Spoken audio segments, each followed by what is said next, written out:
एक कहावत है कि समय किसी के लिए रुकता नहीं। दुनिया में सबसे ताकतवर चीज है समय। कोई समय को देख नहीं सकते और इसे कोई हरा भी नहीं सकते। समय का कोई सीमा नहीं, शुरुआत भी नहीं, खत्म भी नहीं। समय अनंत है।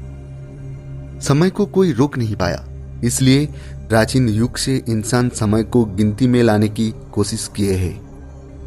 पूरा विश्व में जो सभ्यता था, उन्होंने अपने अपने तरीकों से समय को गिनती करना चालू किए। प्राचीन भारतीय हिंदू शास्त्रों में भी समय को गिनती करने का तरीका बताया गया है। विष्णु पुराण, मार्कंडेय पुराण में भी समय को गिनती करने का तरीका लिखा हुआ है। आंखों का पलक झपकने में जो समय लगता है, उसको निमेष बोल के बयां किया है। ऐसे ही निमेष से ब्रह्मा की जीवन काल तक समय का गिनती करने का तरीका लिपिबद्ध है उन दोनों प्राचीन पुराणों में। 15 निमेष में होते हैं एक कष्ठा। ऐसे 30 कष्ठे में होते हैं एक कला। 30 कला से होते हैं एक मुहूर्त। 30 मुहूर्त से एक दिन होते हैं। 15 दिन को एक पक्ष कहते हैं और 2 पक्ष में एक महीना होता है। ऐसे 6 महीने को एक अयन कहते हैं। 2 अयन से एक बरस होते हैं। मनुष्य का एक बरस से देवलोक में एक दिन होते हैं। ऐसे 360 मनुष्य वर्ष से एक देव वर्ष होते हैं। अब बताने जा रहे हैं चारों युग के बारे में। पहले आता है सत्ययुग। सत्ययुग में 4000 देव वर्ष होता है। सत्ययुग के शुरुआत में 400 बरस संध्या होता है और सत्ययुग के खत्म होने पर 400 बरस संध्यांश होता है। ऐसे कुल मिलाकर 4800 देव वर्ष होता है सत्ययुग।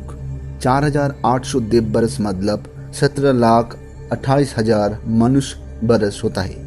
सत्ययुग के बाद आता है त्रेतायुग। त्रेतायुग 3000 देव वर्ष के समान होता है। इसका शुरुआत में 300 बरस संध्या होता है और खत्म होने के बाद 300 बरस संध्यांश होता है। कुल मिलाकर त्रेतायुग 3600 देव वर्ष के समान होता है। 3600 देव वर्ष का मतलब 12,96,000 मनुष्य वर्ष। त्रेतायुग खत्म होने पर द्वापर युग का शुरुआत होता है। द्वापर युग 2000 देव वर्ष के समान होता है। इसके पहले 200 बरस संध्या होता है और खत्म होने के बाद 200 बरस संध्यांश होता है। कुल मिलाकर 2400 देव वर्ष में द्वापर युग होता है। मनुष्यों के हिसाब से 8,64,000 ह्यूमन ईयर्स के समान होता है द्वापर युग। द्वापर युग के बाद आता है कलियुग। कलियुग 1000 देव वर्ष के समान होता है। इसके शुरुआत में 100 वर्ष संध्यांश, खत्म होने के बाद 100 वर्ष संध्यांश आता है और मनुष्य के हिसाब से 4,32,000 मनुष्य ईयर के समान होता है ये कलियुग। सत्ययुग होता है 4800 देव वर्ष, त्रेतायुग 3600 देव वर्ष, द्वापर युग 2400 देव वर्ष और कलियुग 1200 देव वर्ष। चारों युगों में टोटल 12000 देव वर्ष होता है। 12000 देव वर्ष का मतलब 43,20,000 ह्यूमन ईयर्स। इन चारों युगों को एक साथ महायुग कहते हैं। ऐसे 71 महायुग से एक मनवंतर होता है। एक मनवंतर अर्थात 71 महायुग समान 8,52,000 देव वर्ष। मनुष्य के हिसाब से 30,67,20,000 मनुष्य वर्ष। ऐसे 14 मनवंतर से ब्रह्मा का एक दिन होता है। ऐसे उल्लेख है विष्णु पुराण और मार्कंडेय पुराण में। लेकिन विष्णु पुराण में यह भी उल्लेख है 1000 महायुग से ब्रह्मा का एक दिन होता है। तो हमने देखा 1000 महायुग से होता है ब्रह्मा का एक दिन और 14 मनवंतर में भी ब्रह्मा का एक दिन होता है। 14 मनवंतर में 994 महायुग होते हैं।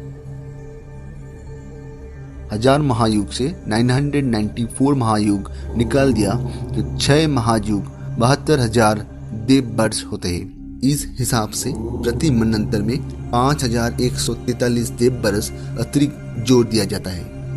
इसका मतलब एक मनवंतर समान 71 महायुग प्लस 5143 दिव्य बरस, अर्थात ब्रह्मा का एक दिन 1000 महायुग से होता है।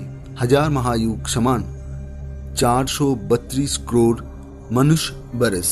इस तरह एक दिन खत्म होने के बाद समपरिमाण रात आता है। इस हिसाब से ब्रह्मा का दिन और रात मिला के एक संपूर्ण दिन होते हैं 864 करोड़ ह्यूमन बरस।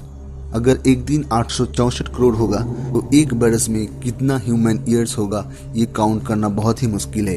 इस तरह भगवान ब्रह्मा का परमायु होता है 100 ब्रह्म बरस।